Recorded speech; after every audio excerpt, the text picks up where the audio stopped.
Discipline. Geranda.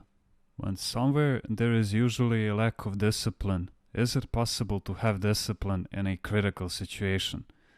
When there is a fire, for example, people don't just do whatever comes into their heads. Everyone on the team awaits directions from the leader. The one person in charge looks over the situation and determines what needs to be done. Otherwise, a panic could develop, and instead of putting out the fire, they could intensify it. Once I was returning to the holy mountain when we got to the point between the monasteries of Vatoperi and Pantokratoros. A northeast wind began to blow and the sea began to swell. The captain turned the boat into the wind and sailed against the waves, because otherwise we would have sunk.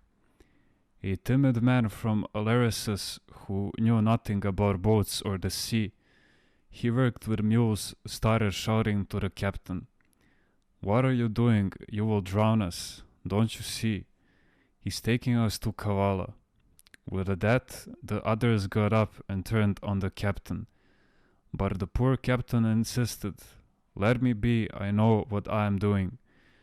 Fortunately, one of the passengers was a seaman and was able to calm them down by saying, "Leave the captain alone. He knows what he's doing.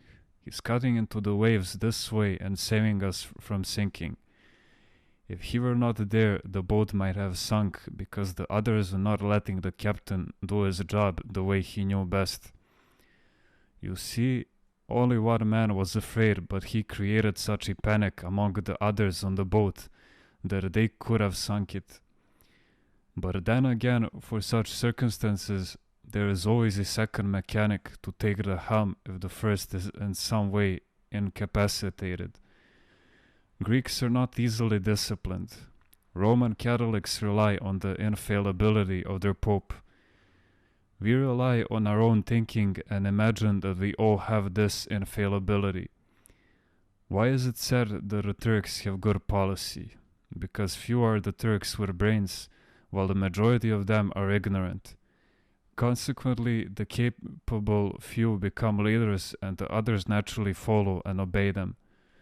The Greeks, because virtually all of them are very intelligent, all want to govern, to give orders, and can be subdued only with great difficulty. The Italians used to say of us, "Out of 10 Greeks, the 5 want to be in charge."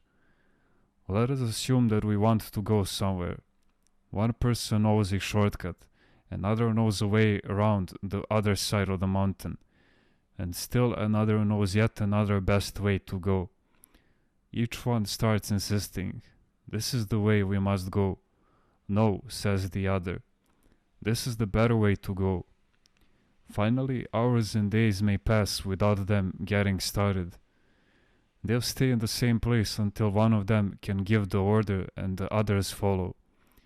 But if one can give the order and say, "This is the way we will go," even if it is the longer way, at least they will eventually get to their destination.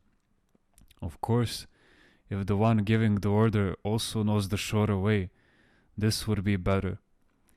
In any case, even if they take the longer road by obeying the command, they will still arrive.